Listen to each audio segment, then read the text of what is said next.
Welcome back. The state of Vermont is starting what they're calling an innovative project in Campbell's Hump Management Unit.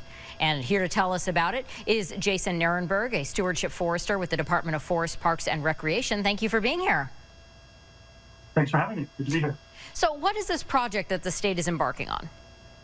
Yeah, so it's a silvicultural project aimed at enhancing forest health, climate resilience, and resilience against invasive pests. And specifically, is it looking at one type of tree, or is it going to be just the forest as a whole? So we're treating a 90-acre stand in Campbell's Hump State Park in the town of Duxbury.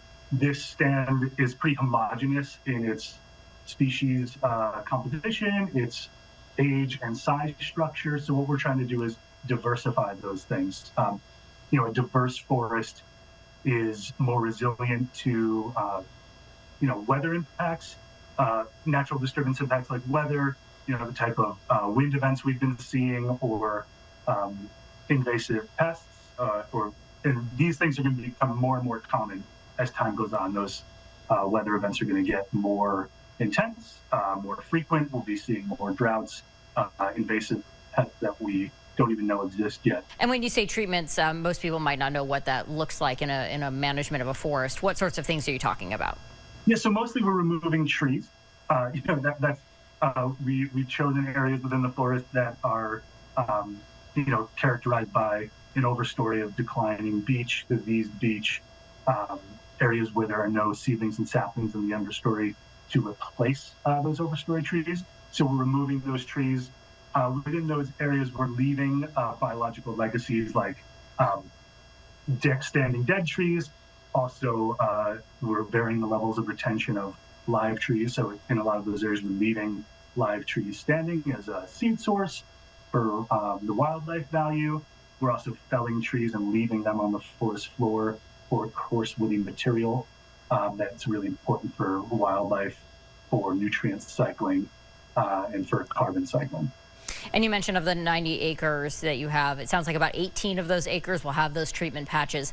Will people notice this, or is it in areas that are kind of too remote for people to actually see? Yeah, so it's not in a highly visited recreation area. There's a vast trail that goes within a half mile of these areas, but there are no recreation trails in the vicinity. We certainly hope that people, out there exploring will see these, and we plan to install some interpretive signage so people kind of understand what we're doing and why we're doing it. And what's the long-term goal then of the project?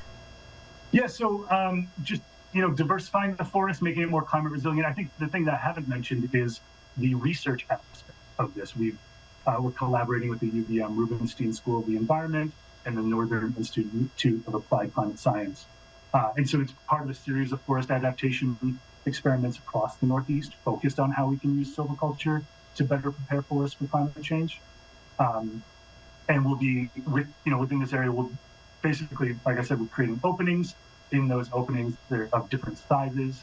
We're retaining different levels of live trees within those, and then we'll be measuring the response of interior and shrubland birds, the regeneration of native tree species, and we'll also the survival and development of tree species that we're planting there. So that's kind of a unique aspect of this project also, is that we're going to be planting seedlings and saplings, which is not something we typically do.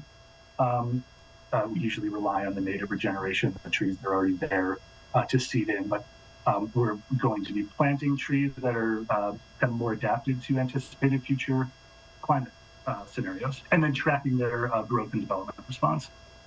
And we will look forward to hearing what those results are down the road. Jason, thank you so much for your time. Thanks for having me.